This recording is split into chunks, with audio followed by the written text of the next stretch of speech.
அதில் ஒரு மனைவி வந்து அவங்களே ஒரு அஃபிடவிட்டை போடுறாங்க, விவாகரத்து விவாகரத்து வேணும்னு. சில காரணங்களை சொல்றாங்க, சில காரணங்களையும் சொல்றாங்க, சில காரணங்களை அப்போ சொன்னாங்க. அதுதான். அதுக்கப்புறம் இருந்துட்டு போகுது அப்படின்னு வாபஸ் வாங்கி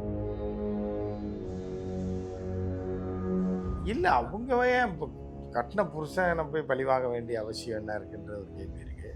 இல்லை கேட்குறாங்கன்னா இத்தனை ஆண்டு காலம் இருந்துட்டு தேர்தல் நெருங்குறப்ப, சட்டமன்ற தேர்தல் நெருங்குறப்ப ஒரு டிசம்பர் அவங்க வழக்கு தொடரும் போது தேர்தல் வந்துச்சு, அதுக்கு என்ன பண்ண சொல்றீங்க நீங்க? ஏன் அதை போட்டு மாமியார் கூப்பிட்டு பேசுறதா சொல்றேன். யாரு? அவங்க அம்மா சோபனா. யாரு? முதலமைச்சர் அவரோட அம்மா சோபனா அவங்க கூப்பிட்டு பேசுறாங்க. அதில் மருமகள் கேட்டு சரி இதுதான் மேட்ரு, இதான் இவ்வளோ முடிஞ்சிடுச்சு. ஆமாம். அப்போ நீங்கள் பூரா என்ன கதை கட்டி விட்டீங்க எலெக்ஷனுக்கு முன்னாடி அப்படின்னா, மகன் சஞ்சய் வந்து மதிக்கலை, சோறு போடுறதில்ல, துரத்தி விட்டாங்க, காசு கூட கொடுக்குறதில்ல, இந்த பையன் போய் வேலை பார்த்து இதை பண்ணிக்கிறான், பொண்ணுக்கு ஃபீஸ் கூட கட்டுறதில்லன்னு சொல்லி. ஆனால் அதே சஞ்சய் இப்போ வந்து என்ன சொல்கிறாங்க, எங்கள் அப்பா ஒரு லட்சியத்துக்காக நீ உழைத்து நீ சம்பாதித்து நீ உன் சொந்த காலில் நிற்கணும்னு என்னை அனுப்பிவிட்டாரு, அதுதான் என்னோட வெற்றி.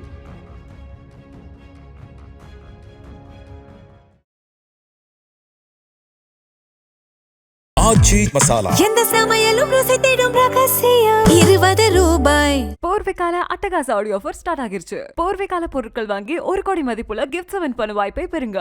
Periyar Maniammai institute of science and technology, Thanjavur. CSE with specialization in AI and ML, data science, cyber security and more. உலக தமிழர்களுக்கு வணக்கம். இன்றைய நிகழ்வு நம்மோடு மூத்த பத்திரிகையாளர் திரு மாபதி அவர்கள் நினைக்கிறார்கள். சார் வணக்கம். சார் வணக்கம். அம்மா சங்கீதா, முதலமைச்சருடைய மனைவி சங்கீதா, இவங்களா விவாகரத்து வழக்கு முடித்து வைக்கப்பட்டது அப்படின்றத நேற்று நீதிமன்றங்கள்லேருந்து வந்த செய்தி. முதற்கட்டமாக நீங்கள் இது எப்படி சார்? ஒரு குடும்ப பிரச்சனை நான் முதல் கட்டமாக நீங்கள் எப்படி பார்க்குறீங்க, 3ஆம் கட்டமாக எப்படி பார்க்குறீங்க, 7ஆம் கட்டமாக எப்படி பார்க்குறேன்னு கேட்டிங்கன்னா, அது இன்னொரு குடும்ப பிரச்சனை.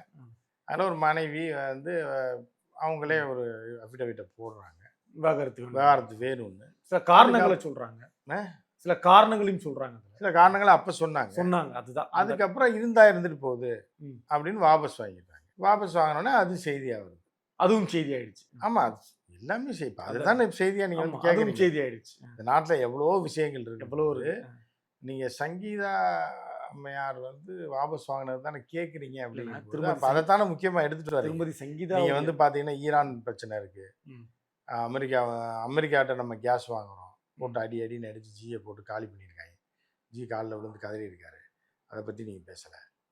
காக்ரோச் ஜனதா பார்ட்டி சொல்கிறான் எல்லாமே திருடுங்கன்றாங்க. ஒட்டுமொத்தமாக பக்கம் பார்த்தா 175 கோடி செலவு பண்ணி பல நாட்டுகளுக்கு போய் இந்த வரி பணத்தை உங்கள் வரி பணத்தை தான் நாசப்படுத்தியிருக்காங்க. அதை பற்றி கேட்குறேன். ஆனால் சங்கீதா டைவர்ஸை வந்து எடுத்துகிட்டு வரீங்க அப்படிங்கும் போதே நீங்கள் அதில் எவ்வளோ ஆர்வமாக இருக்கீங்கன்றது புரியல.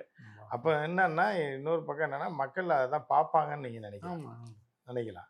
ஸோ அதனால் நீங்கள் வந்து என்ன பண்ணுறீங்க அப்படின்னா, நீங்கள் ஒரு ஆங்கர், அதே மாதிரி திராவிட சிசு, அதை இன்னொரு பக்கம் பெரியாருடைய பின்பற்றாளர்ன்றீங்க. ஆனால் தொழிலில் வரும்போது சங்கீதா டைவர்ஸை முக்கியமாக பார்க்குறீங்க அப்படின்ற மாதிரி இருக்கும்போது அதுக்கு நான் இப்போ நீங்கள் என்னென்ன நினைக்கிறேன், நான் என்ன நினைக்கிறது அப்படின்றது தான் எனக்கு பிரச்சனை. இதில் கேள்வின்னு என்ன கேட்குறாங்க, குற்றச்சாட்டு முன்வைக்கிறாங்க. அதான் என்ன குற்றச்சாட்டு? அவங்க ஒன்றும் வைக்கவே. என்ன குற்றச்சாட்டு? விவாகரத்துக்காக வைக்கப்பட்ட குற்றச்சாட்டு. என்ன குற்றச்சாட்டு? வீட்டில் எனக்கு இருக்கிறதுக்கு இடம் எது, வீட்லேயே சேர்க்கலை. ஏன்னா வீட்லேயே என்ன யார் சேர்க்கலை? சங்கீதா அவர்களை திரு விஜய் அவர்கள் வீட்டில் சேர்க்க மாட்டாங்க, வீட்டில் இடம் கொடுக்க மாட்டாங்க, சரி அப்படின்ற குற்றச்சாட்டு இருந்தது. இப்போ அது மாறி இருக்கா? இப்போ அவங்க பின்வாங்கிறதுக்கான காரணம் என்ன? அப்போ இது அரசியல் உள்நோக்கமா இல்லையா? திரு விஜய் அவர்களை தெரிஞ்சே பழி வாங்கியிருக்காங்க. இல்லை அவங்க ஏன் இப்போ கட்டின புருஷனை போய் பழி வாங்க வேண்டிய அவசியம் என்ன இருக்குன்ற ஒரு கேள்வி இருக்கு. இல்லை கேட்குறாங்கன்னா இத்தனை ஆண்டு காலம் இருந்துட்டு தேர்தல் நெருங்குறப்ப, சட்டமன்ற தேர்தல் நெருங்குறப்ப ஒரு டிசம்பர் வழக்கு தொடரும் போது தேர்தல் வந்துச்சு, அதுக்கு என்ன பண்ண சொல்றீங்க நீங்க? ஏன் அதை போட்டு இது பண்ணுறீங்க? நீங்கள் வந்து வழக்கு தொடரலான்னு நினைக்கிறீங்க, ரொம்ப நாளாக யோசிச்சுக்கிட்டு இருக்கீங்க. வழக்கு போடுறதுக்கு வக்கீல்கிட்ட கொடுக்குறீங்க, அவர் 1 மாதம் இழுத்துறாரு, இழுத்து அஃபிடவிட் போடுறப்ப டக்குன்னு தேர்தல் அறிவிச்சுறாங்க, அதுக்கு என்ன பண்ண முடியும்? பார்க்குறவங்க சரியான நேரத்தை காத்திருந்து பண்ணுறாங்கன்னு தானே சொன்னாங்க. நேரம் காத்திருந்து திரு விஜய் அவர்களுக்கு நெருக்கடி கொடுக்கப்பட்டது அப்படின்றாங்க. இல்லை அவங்க நெருக்கடி கொடுக்கணும்னா வேற மாதிரி கொடுத்துருக்கலாம், வேறு ஏதாவது மாற்று கட்சியில் போய் இணைஞ்சிருக்கலாம், பிரச்சாரம் பண்ணியிருக்கலாம், என்னென்னமோ பண்ணியிருக்கலாம். அந்த மாதிரி இல்லை, ஒரு குடும்ப வெறுப்பு தான் அது அவங்க வந்து இது பண்ணியிருக்காங்க. கேள்வி இன்னைக்கு கூட இந்த வழக்கு வாபஸ் வாங்குறதுக்கு பின்னாடி ஒரு அரசியல் இருக்குன்னு புரிஞ்சுக்கலாமா? நீங்க அதிகாரத்துல இருக்காரு, தன்னுடைய கணவர் முதலமைச்சரா இருக்காரு அப்படின்றதான் நடக்குது. நீங்க வந்து எல்லாத்துக்குமே பின்னணி பார்க்கக்கூடாது. பின்னணி பார்க்கக்கூடாது. ஒரு சில விஷயங்கள் இப்படியும் இருக்கும், ஒரு சில விஷயங்கள் இப்போ இருக்கும். நம்ம கணவர் முதலமைச்சர் ஆயிட்டாரு அப்படின்னு கூட அவங்க போய் சேர்ந்துருக்கலாம். தன்னுடைய மகன் ஒரு நிகழ்ச்சியில கலந்துட்டு அழகா பேசுறாரு, நம்ம அவருக்கு ஒரு தொல்லை கொடுத்துடக்கூடாதுன்னு நினைக்கலாம். இருக்கலாம். பசங்க வளர்ந்துட்டாங்க. திடீர்னு ஒரு தோன்ற மனிதனுக்கு வந்து 6 அறிவுங்க.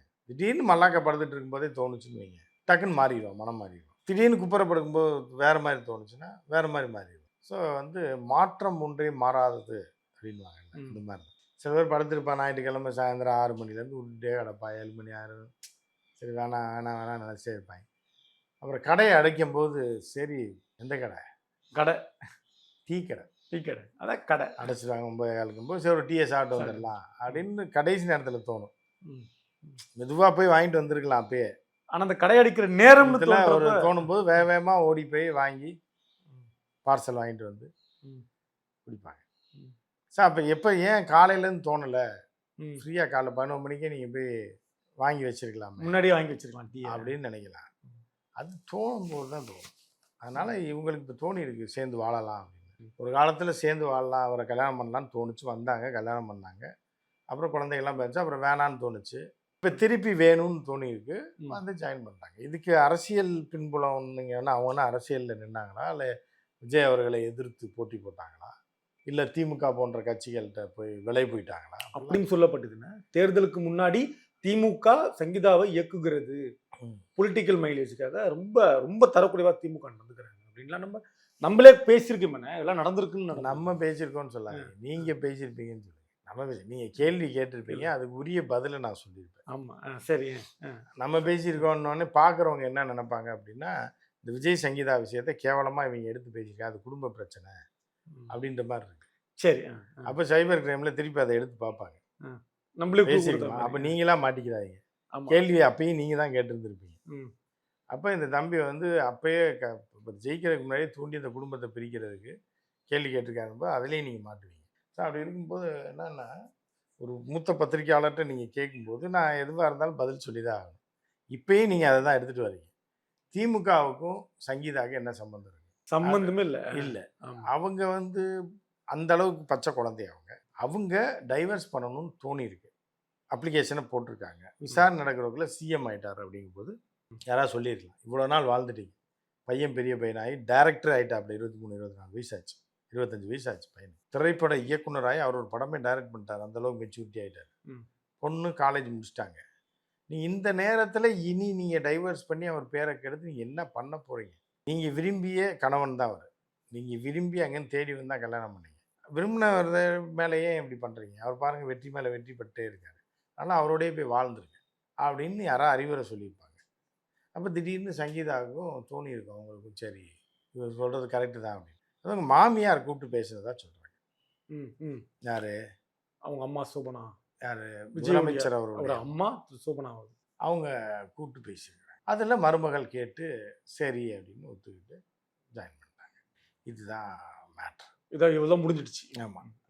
ஆனால் நீங்கள் எதிர்பார்க்குறது என்ன அப்படின்னு பார்த்தீங்க அப்படின்னா, வேறு எதுலேயோ கோர்த்து போட்டு வாங்கி இவங்க ஏன் வர்றாங்க, ஏன் அந்த ஒரு இது இருக்குல்ல, அது ஆமாம் அது இருக்கு, அது நம்ம ஏற்கனவே பண்ணாது, அந்த பொலிட்டிக்கல் அது அரசியல் பொலிட்டிக்கலாக வந்து கொண்டு வந்து நீங்கள் எதுலேயோ கோர்த்து போட்டு வாங்கணும்னு நீங்கள் கேட்குறீங்க. ஓகே. இல்லைன்னா சட்டமன்றத்தில் முதலமைச்சர் அப்பாவை காணும்னு சொன்ன உடனே வெளியே வந்து எதிர்கட்சி தலைவர் செங்கல்பட்டில் கணவனை காணும்னு ஒரு மனைவி அப்படின்றது இப்போ கண்டுபிடிச்சிட்டாங்கல்ல.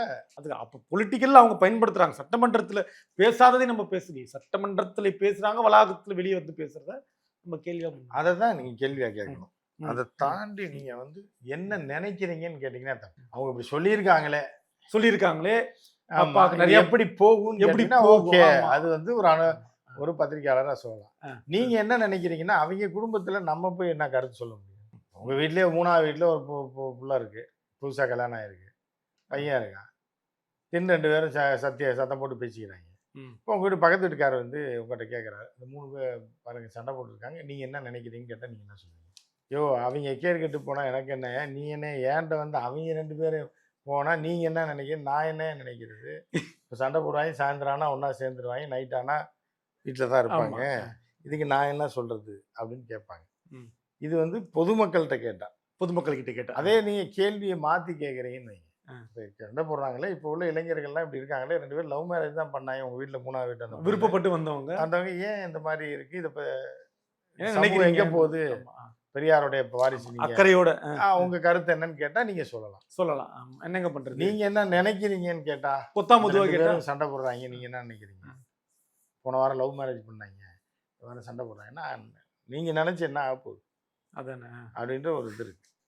ஸோ அப்படி கேட்கும்போது என்ன ஆகுதுன்னா, விஜய் அவர்கள் ம். முதலமைச்சர், முதலமைச்சர் தனிப்பட்ட முறையில் எடுத்தோம்னா அவர் ஒரு கணவர், அவருக்கு ஒரு மனைவி, 2 ஒரு மகன் பிள்ளைங்க மகள் இருக்காங்க. இருக்காங்க. இப்போ பிரிஞ்சு இருந்தவங்க ஒன்றா சேர்றாங்க. அப்போ நீங்கள் பூரா என்ன கதை கட்டி விட்டீங்க எலெக்ஷனுக்கு முன்னாடி அப்படின்னா, மகன் சஞ்சய் வந்து மதிக்கலை, சோறு போடுறதில்ல, துரத்தி விட்டாரு, காசு கூட கொடுக்குறதில்ல, அந்த பையன் போய் வேலை பார்த்து ஏதோ பிழைக்கிறான், பொண்ணுக்கு ஃபீஸ் கூட கட்டுறதில்லன்னு சொன்னீங்க. ஆனால் அதே சஞ்சய் இப்போ வந்து என்ன சொல்கிறாப்புல, எங்கள் அப்பா ஒரு லட்சியத்துக்காக நீ உழைத்து நீ சம்பாதித்து நீ உன் சொந்த காலில் நிற்கணும்னு என்னை அனுப்பி விட்டாரு, அதுதான் என்னோட வெற்றின்றாப்புல. ஆமா. அப்போ என்ன அது பாசிட்டிவாக மாறுது. அப்போ கடந்த காலத்தில் நீங்கள் கேட்ட கேள்வி பூராமே வெறும் மண்ணு அப்படின்னு தெரிஞ்சு. மண்ணு கிடையாது, திரிச்சு விட்டு ஒரு குடும்பத்தில் பிரச்சனையை ஏற்படுத்தி ம். ஒரு தகப்பனுக்கும் மகனுக்கும் பெரிய விரோதம் இருக்க மாதிரியும், ம். அவர் அரசியலுக்கே லாயக்கு இல்லைன்ற மாதிரியும் சொன்னாங்க. ஆமா ஆமா. இப்போ என்ன இப்போ சொல்லுவீங்க அந்த ஒரு கேள்வி இருக்குல்ல. அது கேட்கும்போது என்ன ஆகுதுன்னா, இப்போ அவங்க குடும்பம் ஒன்று சேர்ந்துருச்சு, சந்தோஷமான விஷயம். இருக்கட்டும். இதுக்கப்புறம் கூட்டே குழப்பமா இருக்கு. இப்போ குடும்பம் ஒன்று சேரும்போது காவிரி பிரச்சனை தீருதா, மேகதாதுல அணை கட்டுறதை போய் தடுத்து நிறுத்துவாரா? வந்து நீங்கள் என்ன பண்ணுறீங்கன்னா, உணர்ச்சி வசப்பட்டு டக்கு டக்குன்னு அந்த விஜய் அவர்கள் மேலே இருக்க வன்மத்தில் டக்குன்னு சொல்லி தலையாட்டி மாட்டிக்கிறேன். அப்படி பண்ணக்கூடாது. ஒரு ஆங்கர்ன்றவர் நடுநிலையா நடுநிலையாக இருக்கணும், இருக்கணும், கேள்விகளை கேட்கணும். ஒரு சார்பா அவர் முடியுமா முடியாதா, செய்வாரா செய்ய மாட்டாரான்னு கேள்வி கேட்கலாம். ம். கேள்வி கேட்கறதுக்கு முன்னாடி அவர் முடியாது செய்ய மாட்டாரு அப்படின்னீங்கன்னா, அப்போ வந்து முன்முடிவு எடுத்துட்டு கேட்கறது. கேட்குற மாதிரி தான் இது. இதை நீங்கள் மாற்றினீங்கனாலே சைபர் கிரைம்லேருந்து தப்பிச்சிடலாம். ஸோ அந்த மாதிரி ஒரு இல்லை, நான் ஒரு சீனியராக உங்களுக்கு சொல்கிறேன் நான். ஸோ இப்போ இது என்ன அப்படின்னா, இந்த மேகதாது பிரச்சனை இப்போ தான் அவங்க வந்து செங்கலே வாங்கலை, அந்த செங்கல் வச்சு கட்ட முடியாது, கல்லை வேணே குமிச்சு போட்டிருக்காங்க, அதை கட்ட முடியாது. இப்போதைக்கு மத்திய அரசு பெர்மிஷன் தரணும், நீர்வள ஆணையம் பெர்மிஷன் தரணும், பல பிரச்சனைகள் இருக்குது. மிரட்டிகிட்டே இருப்பான். ஏன்னா அப்போ தான் அவங்க அரசியல் பண்ண முடியும். 2 வருஷத்தில் எலெக்ஷன் வரும். இப்போ விஜயும் வந்து என்ன பண்ணுவார், போகிறேன் கீரிக்கு பாம்புக்கு சண்டை விடுறாங்க, விடவே விட மாட்டாங்க மாட்டாங்க. அப்படின்றது தெரியும். அதனால் அதை அரசியலாக்க விரும்பவில்லை அப்படின்னு சொல்லி யார் சொல்லியிருக்காங்க? முதலமைச்சரே சொல்றாரு. அவமானம் ஏற்பட்டாலும் அது எனக்கான அவமானம் தான். இல்லை அப்படி சொல்லலாம், அது வேற. அவமானம் ஏற்பட்டால் அவருக்கு ஏற்பட்ட அவமானம் இல்லை, அது உங்களுக்கும் எனக்கு ஏற்பட்ட அவமானம் தான், தமிழ்நாட்டுக்கு சேர்ந்த அவமானம். ஸோ அதனால் ஏற்கனவே சிவகுமார் அவமானப்படுத்திட்டார். ஆரம்பத்திலேயே வந்து வந்து நடிப்பு முதல்வர்னு எதை சொல்லிவிட்டார். அதுக்கு அவர்கள் ஒன்றும் வாயை திறக்கலை. யார்? இன்றைய முதலமைச்சரும் மாஃபியா வாய் திறக்கலை, ஆளுங்கட்சி எல்லாமே ஒன்றும் பண்ணலை. எனவே வந்து என்னென்னா, இதமாக நம்ம ஒரு பாசிட்டிவாக நினைப்போம், முடிஞ்சால் நல்லாயிருக்கும், அவ்வளோதான். முடியணுன்றது நம்ம ஆசை, முடிஞ்சால் நல்லா இருக்குன்றது தான் நம்ம பார்க்க முடியும். பொறுத்திருந்து நம்ம பார்க்க. ஓட்டு போட்டாங்க, 5 வருஷத்துக்கு அவர் தான் இருக்க போகிறாரு. அப்படி இருக்கும்போது சரி முடிச்சா நல்லாயிருக்கும். ஸோ என்ன நடக்குதுன்னு நம்ம பார்க்கலாம். நன்றிண்ணே. ஆச்சி மசாலா எந்த சமையலும் ருசி தேடும் ரகசியம் 20 ரூபாய். போர்வைக்கால அட்டகாச ஆடியோ ஆஃபர் ஸ்டார்ட் ஆகிருச்சு. போர்வைக்கால பொருட்கள் வாங்கி 1 கோடி மதிப்புள்ள கிஃப்ட்ஸ் வின் பண்ண வாய்ப்பை பெறுங்க. Periyar Maniammai Institute of Science and Technology, Tanjavur. CSE with specialization in AI and ML, data science, cybersecurity and more.